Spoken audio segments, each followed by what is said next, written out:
Songs of Solomon, chapter 1 and verse 5. Chapter 1, verse I 5. am black. I am what? Now, I am black. what I am color? black. What does it say there? I am black. So Says it right Solomon there. is saying what? I'm black. I am what? I am black. What was Solomon by identity? I don't know. I wasn't there. He was what? Black. What tribe did he come from? What tribe did Judah. So Solomon was what by identity? By nationality? Black. A Jew. Well, Jew, yeah. Right. He come from the tribe of Judah, right? Wait, but he's the son of David, right? Yeah. David come from the lineage of Judah. Am I right or Yeah. wrong? Right? Yeah. Being that Solomon is the son of David, that will make him a Jew as well, right? Yeah. So being that Solomon is a Jew, he just mentioned, describing himself that he's black. Okay. So that tells you that the Jews are what? All colors. He was black. Okay. The Jews are what? All colors. The Jews are He what? was black. The other one was black. The other one was white. One more time. Songs of Solomon, chapter 1 and verse 5. The real Jews are what? I am black. The real Jews are what? Black. The real Jews are what? That is Black. not- wait, The wait, people wait, in the wait, ghetto wait. are what? Black. The Jews that live in the ghetto are what? Black. The Jews that suffer in slavery are what? Black. The Jews that went in the transatlantic slave trade are what? Black. You are discriminating against us by Yo, denying our right to be a Who Jew. said? I just admitted. I'm outta I here. just admitted. No you to be sweat. black. I think the jig is up and it's time out for acting like we don't know who the true people are. More and more is being revealed every day. And so it's only a matter of time before all the nations recognize who the Most High's people are. I want to say shalom and blessings. I want to give all praises, honor, and glory to our Heavenly Father, to His Son, and to His Holy Spirit. And I want to welcome you back to part 3 of 2nd Maccabees. We're going to pick it up where we left off in chapter 9. Is where we are. Parts 1 and 2 are up on the channel. Feel free to check those out to be brought up to speed with where we are and what actually we're dealing with. In chapter 9, it starts saying, about that time came Antiochus with dishonor out of the country of Persia. All right. So real quick, I want to mention something. Everything we're reading about can actually be traced throughout history, documented history. Real quick, I want to stop sharing this and I want to direct your attention to something here. This is Hellbrun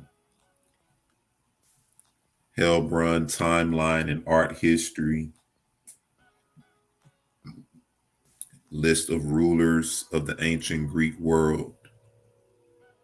So it gives sort of a abridged version of the rulers, which that means is that it's they sort of condensed it. You know, it's possible they could have left some out, but the more notable rulers that they could trace and line up correctly with proper timelines, these are the ones that they notice. And so if you notice here, it says rulers of Macedonia. And it starts with Alexander and it gives his timeline and it goes down the line all the way to Philip and then Alexander the Great. And it gives his timeline. So when we read in Maccabees where it talks about Philip, in 1st Maccabees, it talks about Alexander, son of Philip.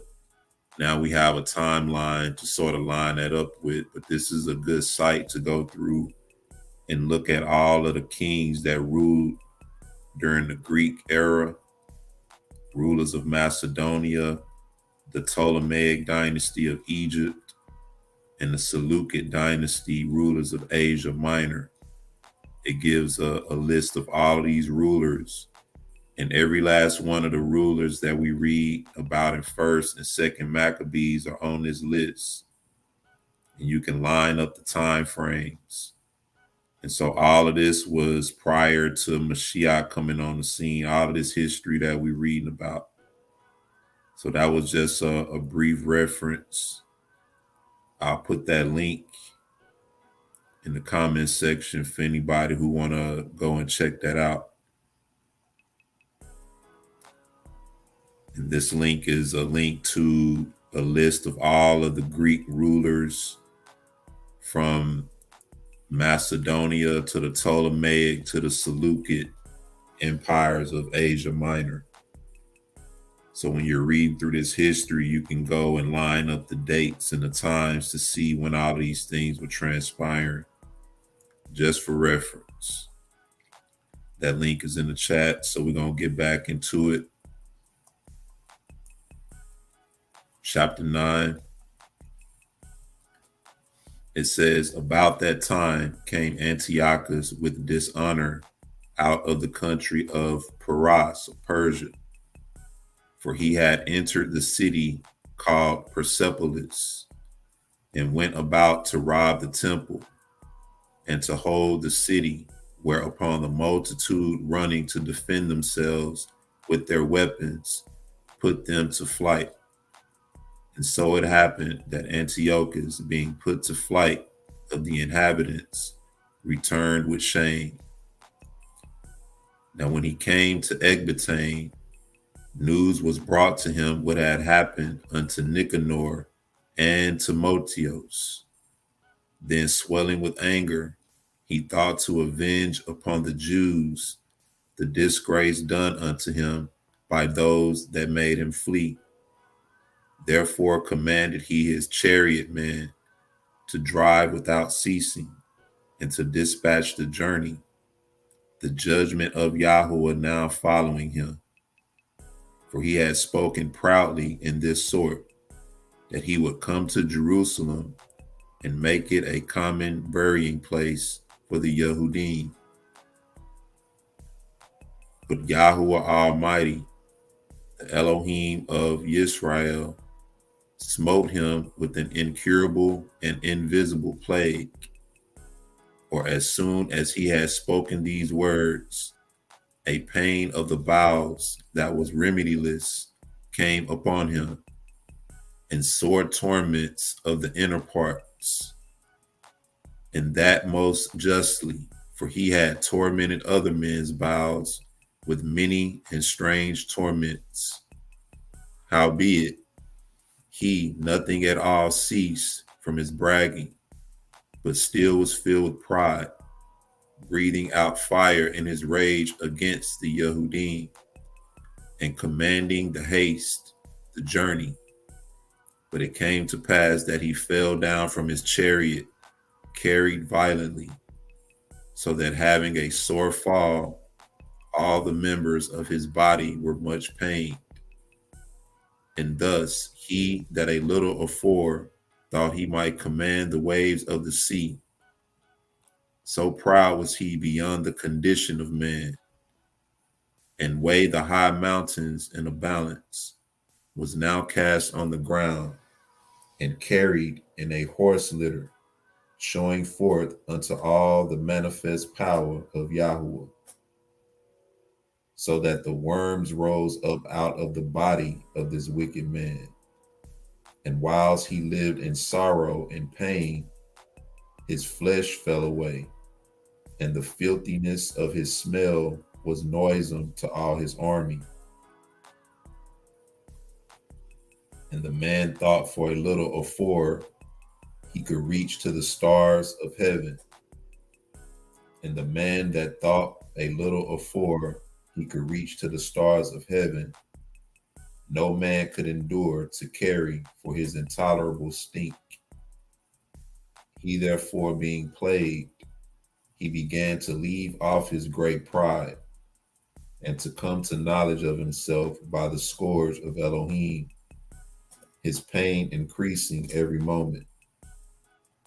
And when he himself could not abide his own smell, he said these words: it is meet to be subject unto Elohim, and that a man that is mortal should not proudly think of himself if he were Elohim.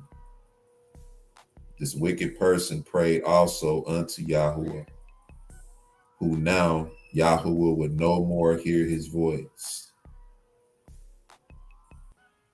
Underline that. He who turns his ear from hearing the law of the Most High, his prayer should be an abomination.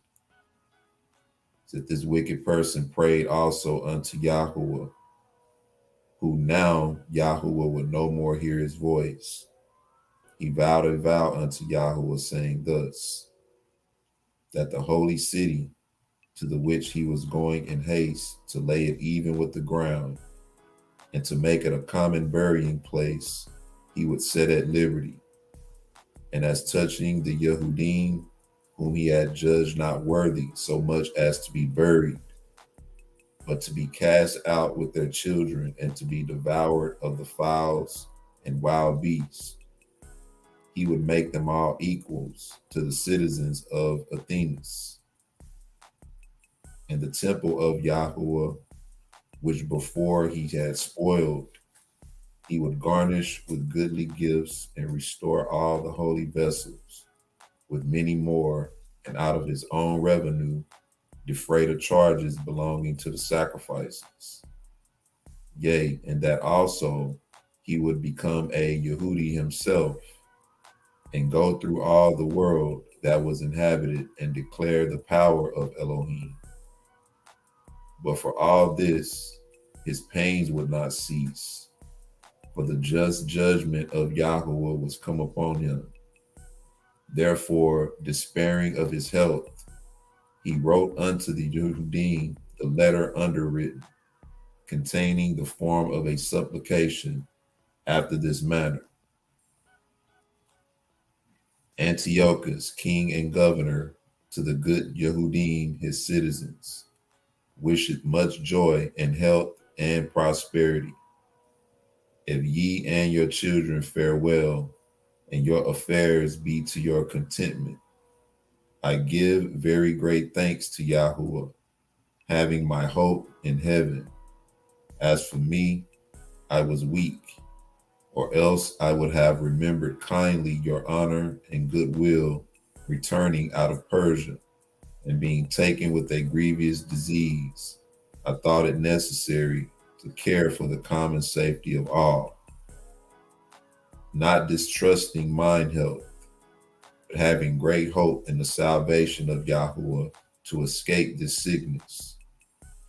But considering that even my father, at which time he led an army into the high countries, appointed a successor, to the end that if anything fell out contrary to expectation, or if any tidings were brought that were grievous, they of the land, knowing to whom the state was left, might not be troubled.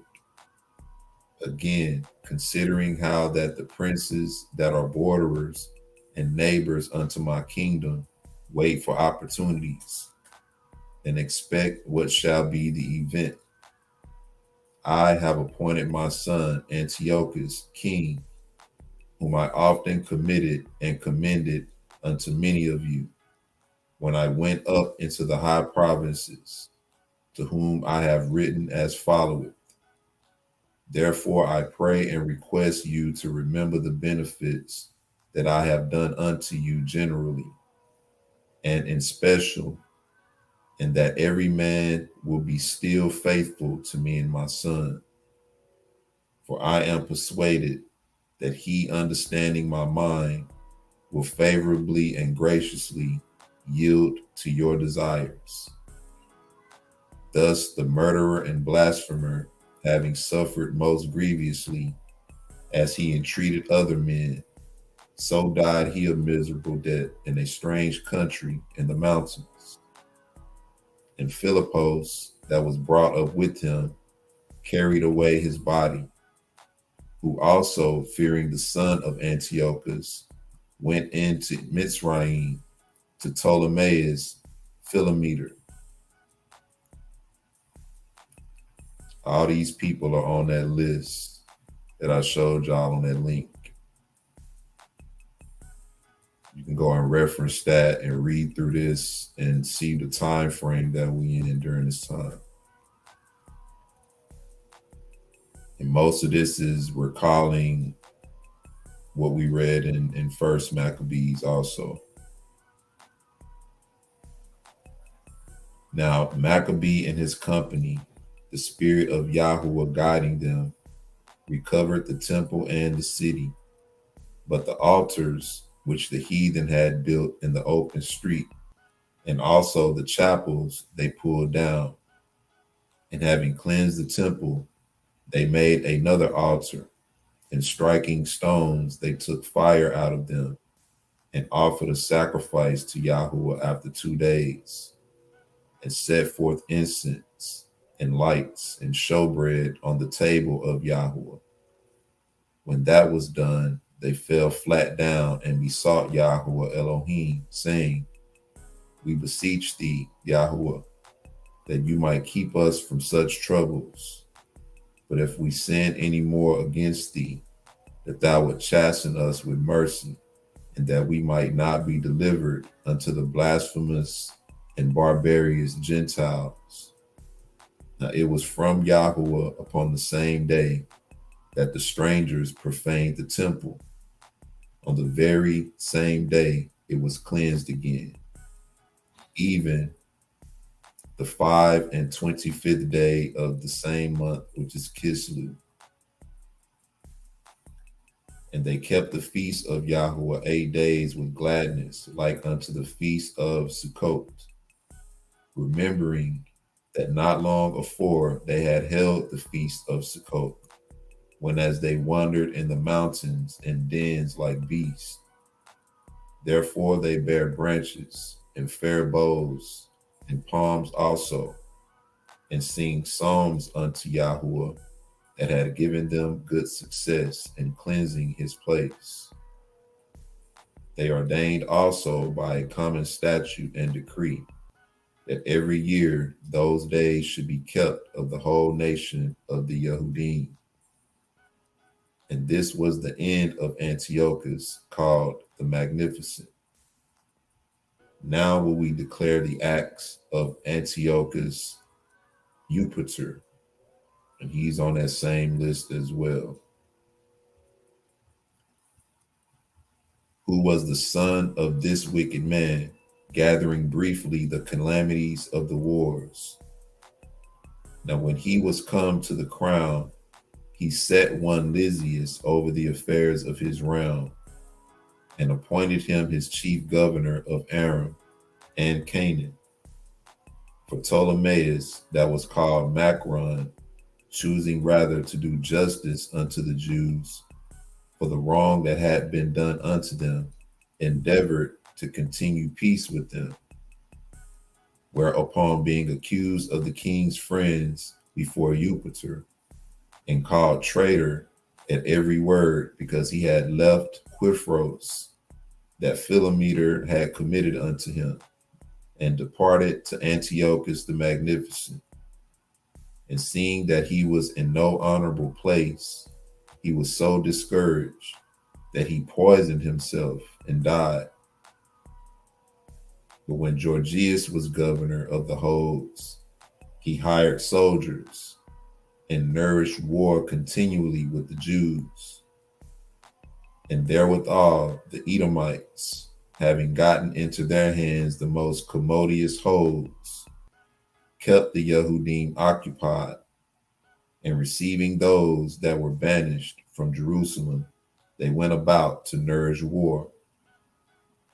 Then they that were with Maccabee made supplication, and besought Yahweh that he would be their helper. And so they ran with violence upon the strongholds of Edom, and assaulting them strongly, they won the holds and kept off all that fought upon the walls, and slew all that fell into their hands, and killed no fewer than 20,000.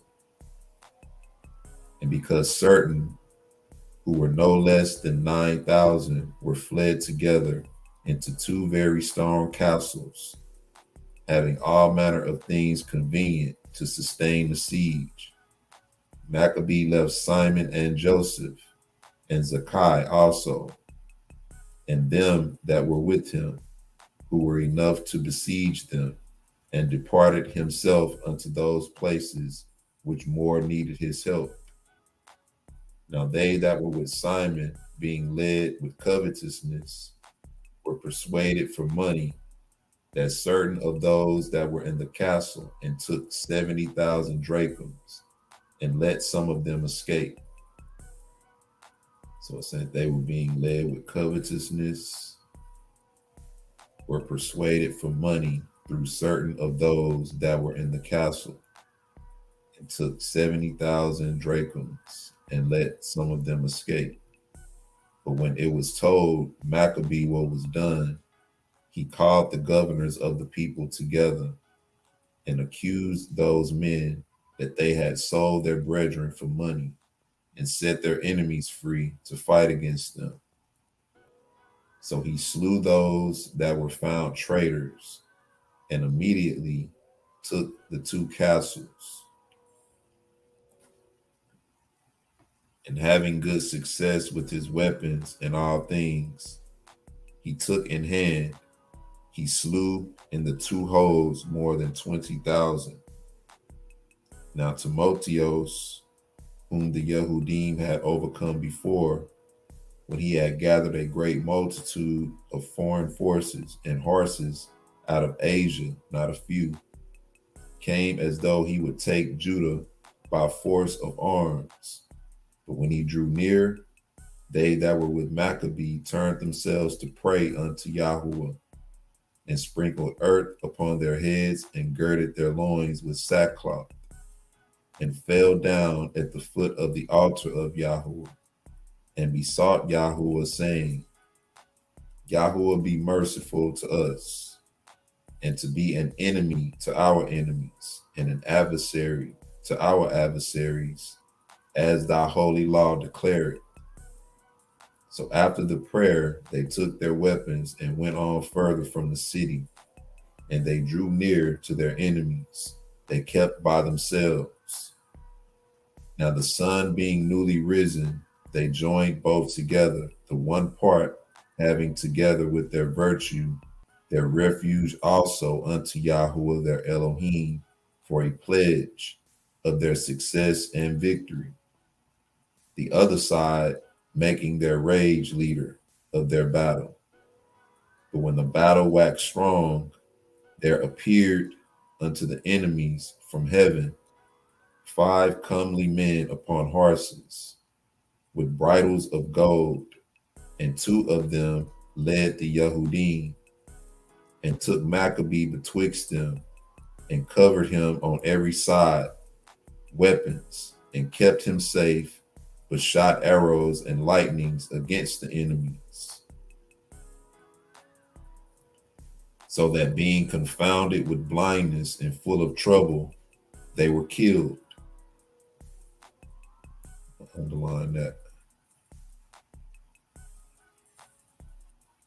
And there were slain of footmen 20,500, and 600 horsemen. As for Timotheus himself, he fled into a very stronghold called Gara, where Carius was governor.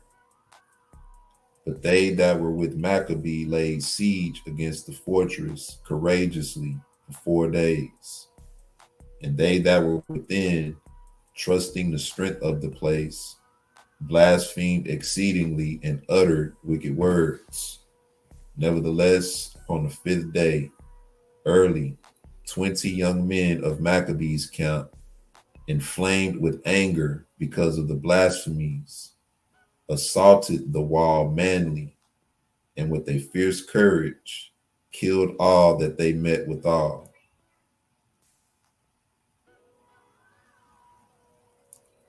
So we always say it don't matter what people say about us.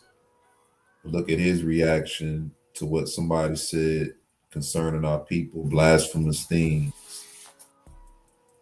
Say assaulted the wall manly, and with a fierce courage killed all that they met withal.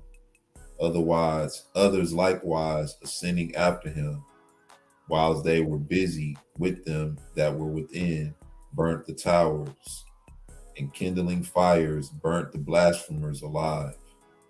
And others broke open the gates, and having received and the rest of the army, took the city, and killed Timotheus that was hid in a certain pit, and Choreas his brother, and Apollophanes.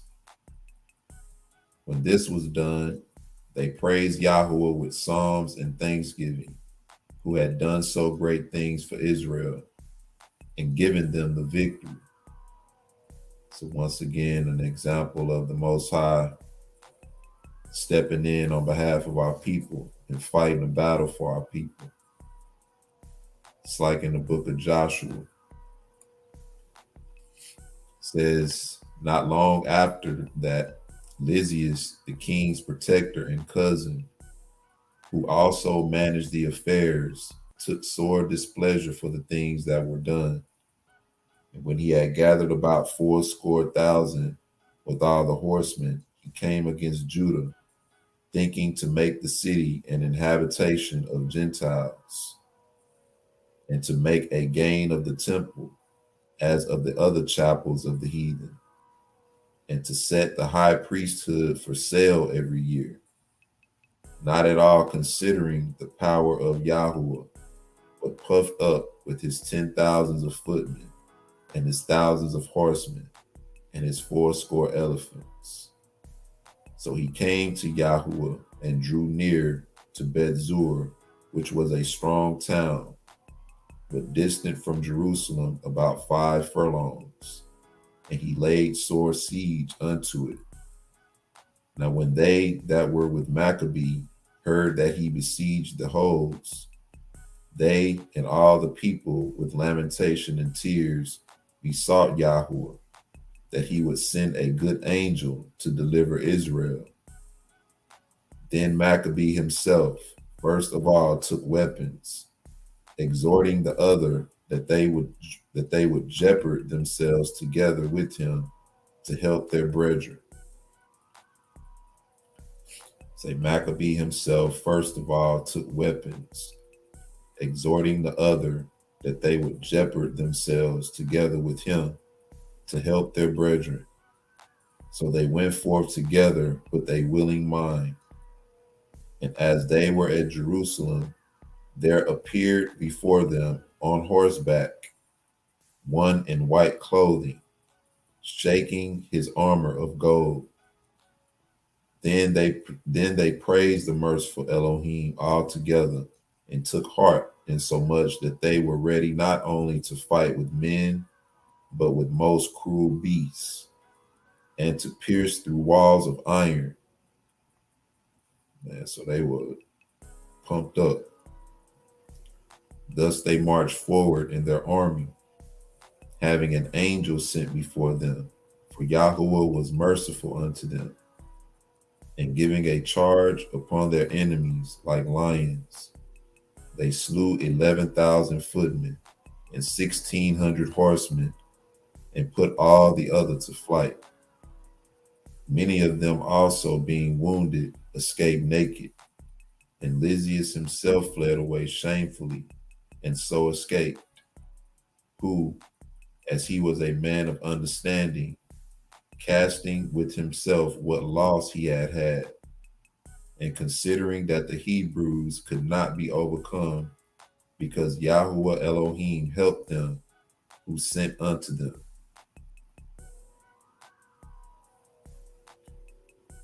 Considering that the Hebrews could not be overcome, because Yahuwah Elohim helped them. There's something about being able to sort of tap into the Most High, for a lack of a better way of putting it. It's like how people summon spirits. Our people were able to call upon the Most High whenever they were in righteousness and fighting for his law and keeping his laws, keeping his standard of righteousness, basically. Whenever they needed the Most High, it seemed they always were able to get him to come and fight on their behalf. It says, and persuaded them to agree to all reasonable conditions, and promised that he would persuade the king that he must needs be a friend unto them. Then Maccabee consented to all that Lysias desired, being careful of the common good. And whatsoever Maccabee wrote unto Lysias concerning the Yehudim, the king granted it.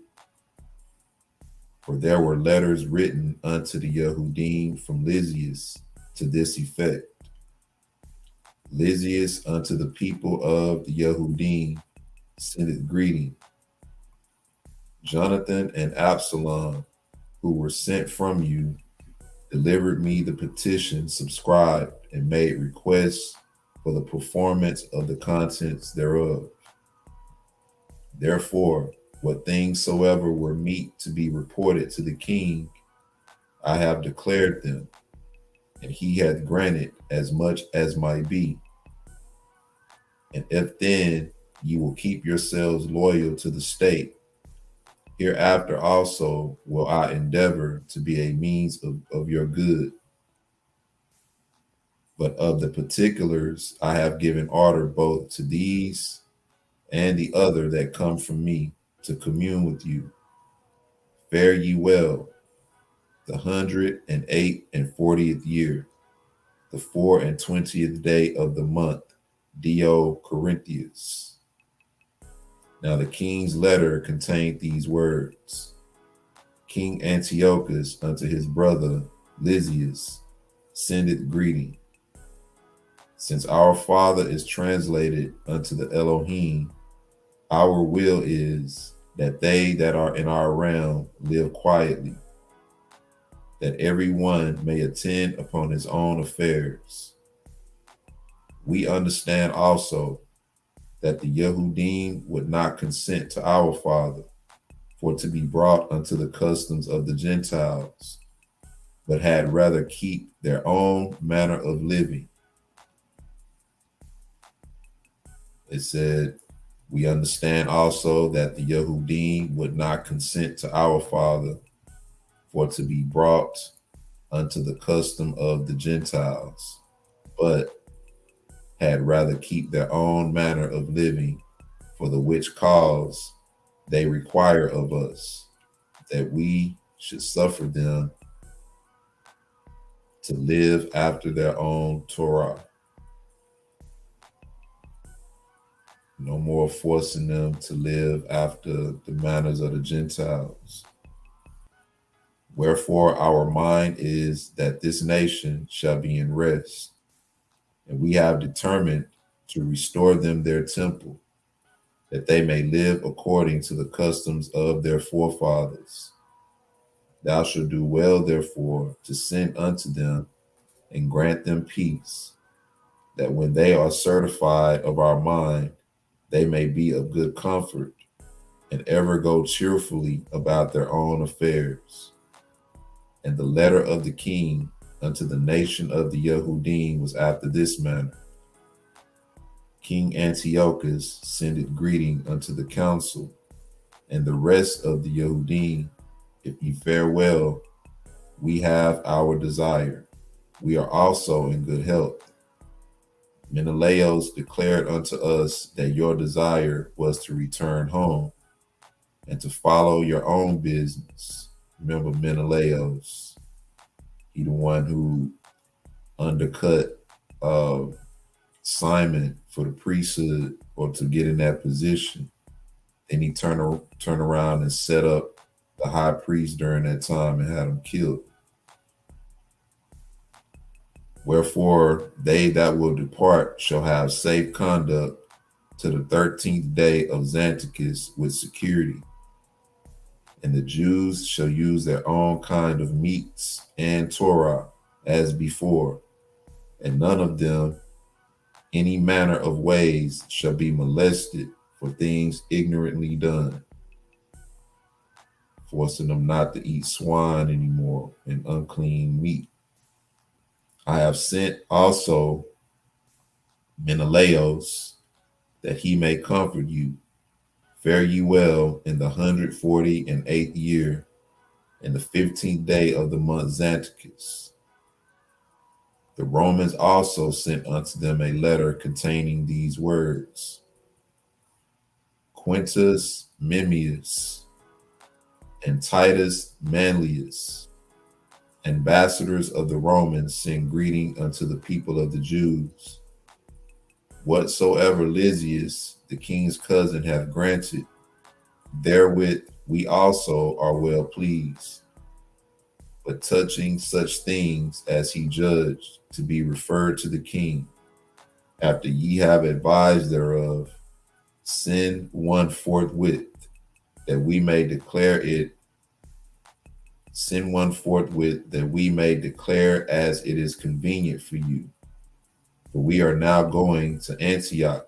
Therefore send some with speed, that we may know what is your mind.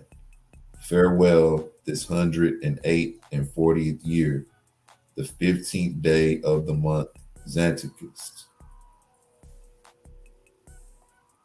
When these covenants were made, Lysias went unto the king, and the Jews were about their husbandry. But the governors of several places, Timotheus, Apolonius, the son of Genius, also Hieronymus, and Demophon, and beside them Nicanor, the governor of Quifros, would not suffer them to be quiet and live in peace. The men of Joppa also did such an ungodly deed. They prayed the Yehudim that dwelt among them to go with their wives and children into the boats which they had prepared, as though they had meant them no hurt, who accepted of it according to the common decree of the city, as being desirous to live in peace, and suspecting nothing. But when they were gone forth into the deep, they drowned no less than 200 of them. When Jehudah heard of this cruelty done unto his countrymen, he commanded those that were with him to make them ready, and calling upon Yahuwah, the righteous judge, he came against those murderers of his brethren, and burnt the haven by night, and set the boats on fire, and those that fled thither he slew.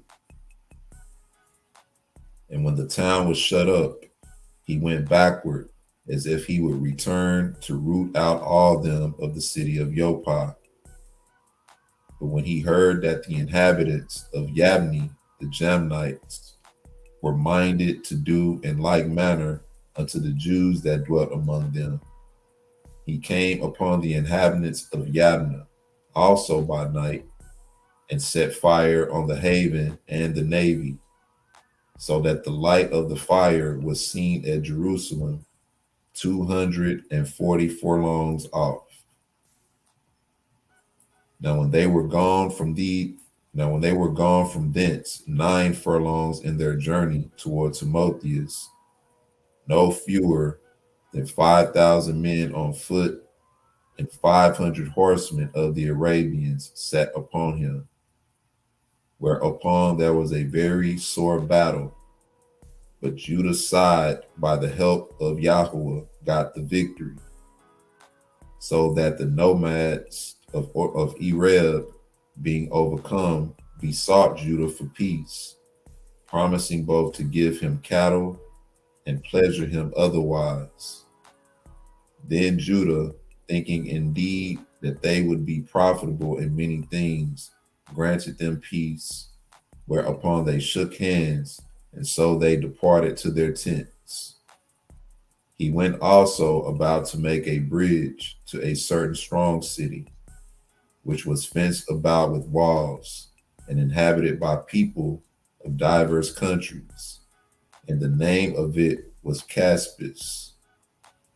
But they that were within it put such trust in the strength of the walls and provision of victuals, that they behaved themselves rudely toward them that were with Judah, railing and blaspheming and uttering such words as were not to be spoken. Once again, it say, from whence cometh wars and fighting among you, right? It talks about the power of the tongue, how the tongue start wars. So because of the things that they're saying, look at what the Judah does. Wherefore Judah with his company, calling upon the great Yahweh Elohim of hosts, who without rams or engines of war did cast down Jericho in the time of Joshua son of Nun, gave a fierce assault against the walls. So instead of just turning the other cheek while these nations cursing our people, they turn to the Most High. Because he said, for our love they given us hatred, but we are given unto prayer.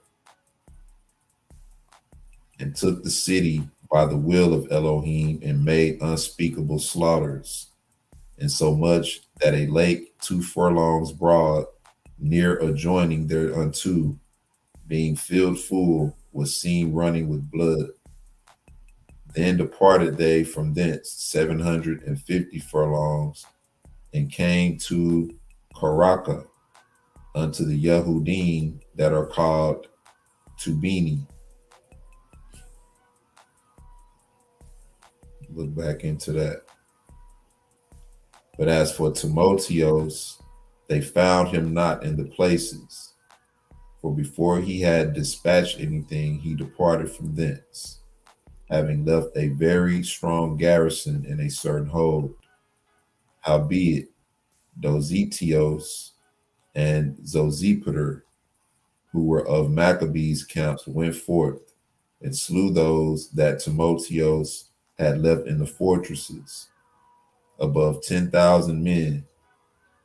And Maccabee ranged his army by bands, and set them over the bands, and went against Timotheos, who had about him 120,000 men on foot, and 2,500 horsemen. Now when Timotheos had knowledge of Yehuda's coming, he sent the women and children and the other baggage unto a fortress called Carnean, for the town was hard to besiege and easy to come and uneasy to come unto. The town was hard to besiege and uneasy to come unto, by reason of the straightness of all the places. But when Yehuda his first band came in sight, the enemies being smitten with fear and terror through the appearing of the angel Yahuwah, who seeth all things, fled amain, one running into this way, another that way, so as that they were often hurt of their own men, and wounded with the points of their own swords. So because they saw this angel coming with them that the Most High sent, he said they saw the angel shaking his armor of gold. He was going into army with them. They saw that angel and they started to run away, to the point where they started to wound themselves. They started to kill themselves.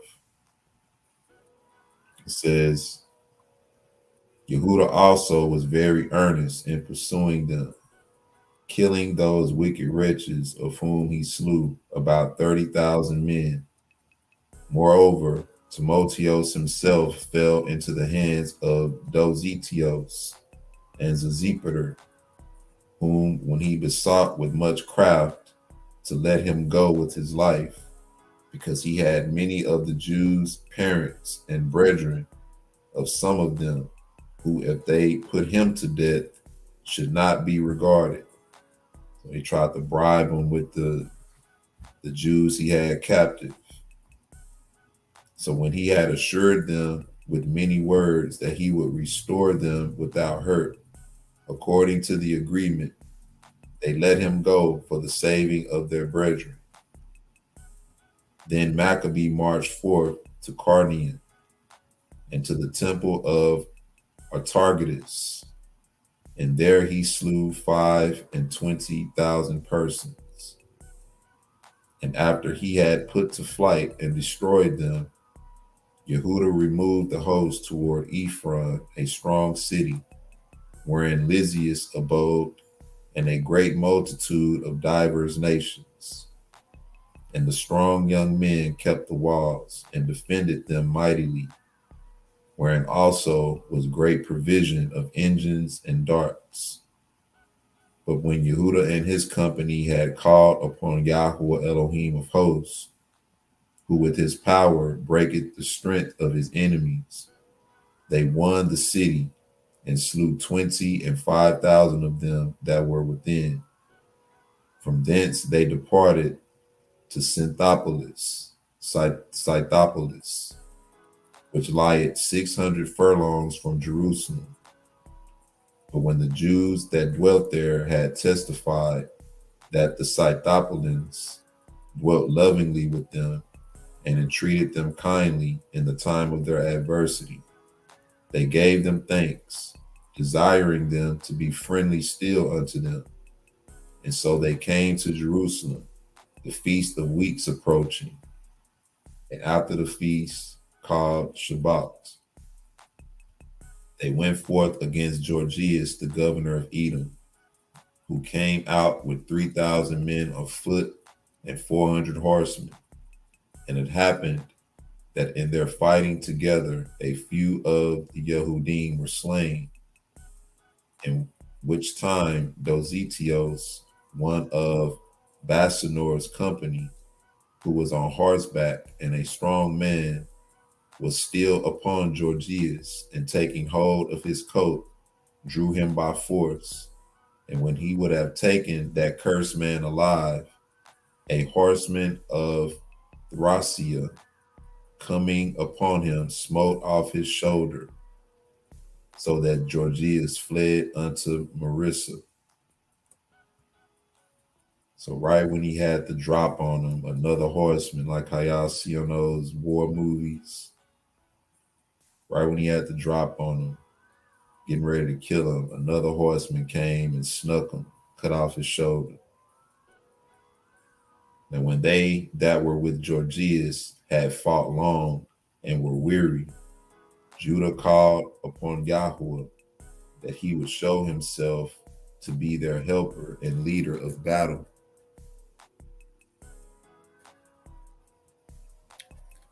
And with that, he began in his own language and sung psalms to Yahweh with a loud voice. And rushing unawares upon Gorgias' men, he put them to flight. So Yehuda gathered his hosts and came into the city of Odolam. And when the 7th day came, they purified themselves as the custom was, and kept the Shabbat in the same place. And upon the day following, as the use had been, Yehuda and his company came to take up the bodies of them that were slain, and to bury them with their kinsmen in their fathers' graves. Now under the coats of every one that was slain, they found things consecrated to idols of the inhabitants of Yabna, the Jamnites, which is forbidden the Yehudim by the Torah. Then every man saw that this was the cause wherefore they were slain. So while they were gathering up the slain, they checked their coats, and each one of them had an idol consecrated to the deity that they were worshiping in Yabna. And it said that this thing is forbidden the Jews by law. Then every man saw that this was the cause wherefore they were slain. All men therefore praising Yahweh, the righteous judge, who had opened the things that were hid, betook themselves unto prayer and besought him that the sin committed might wholly be put out of remembrance. Besides that, noble Yehuda exhorted the people to keep themselves from sin, for so much as they saw before their eyes the things that came to pass for the sins of those that were slain. It said they betook themselves unto prayer and besought him that the sin committed might wholly be put out of remembrance.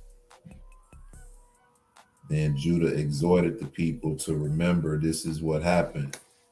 As a result of this, our brothers lost their lives, our people lost their lives. And when he had made a gathering throughout the company to Yahuwah for the sum of 2,000 drachms of silver, he sent it to Jerusalem to offer a sin offering to Yahuwah, doing therein very well and honestly, and that he was mindful of the resurrection. This is important because when you read in the book of Baruch, it talks about remember the prayers of the dead. And so this is sort of connecting to that, because once they saw what their brothers did and realized why they lost their lives, they made an offering for him, a sin offering. He said he did this in mind of the resurrection. He was mindful of the resurrection. For if he had not hoped that they that were slain should have risen again, it had been superfluous and vain to pray for the dead. So this is why he did that. Being mindful of the resurrection, he offered up an offering for the sin offering. It says, for had he not hoped that they that were slain should have risen again. If you read 2nd Esdras, I think it's the 9th chapter, it talks about him raising the dead up out of their graves and out of the sides of the earth, and him having mercy on them. So this connects to that. It says, and also in that he perceived that there was great favor laid up of Yahuwah for those that died godly. It was an holy and good thought, whereupon he made a reconciliation for the dead, that they might be delivered from sin. So this is why he did it. And this is, once again, what the prophet marks, where it talks about the Most High raising up those in the sides of the earth and those that sleep and having mercy on them. Those of our people, rather. Because it all ties back to the chosen people, as we know. But that's where we'll stop, right there at the end of chapter 12, going into 13. All right. See who we got in the chat.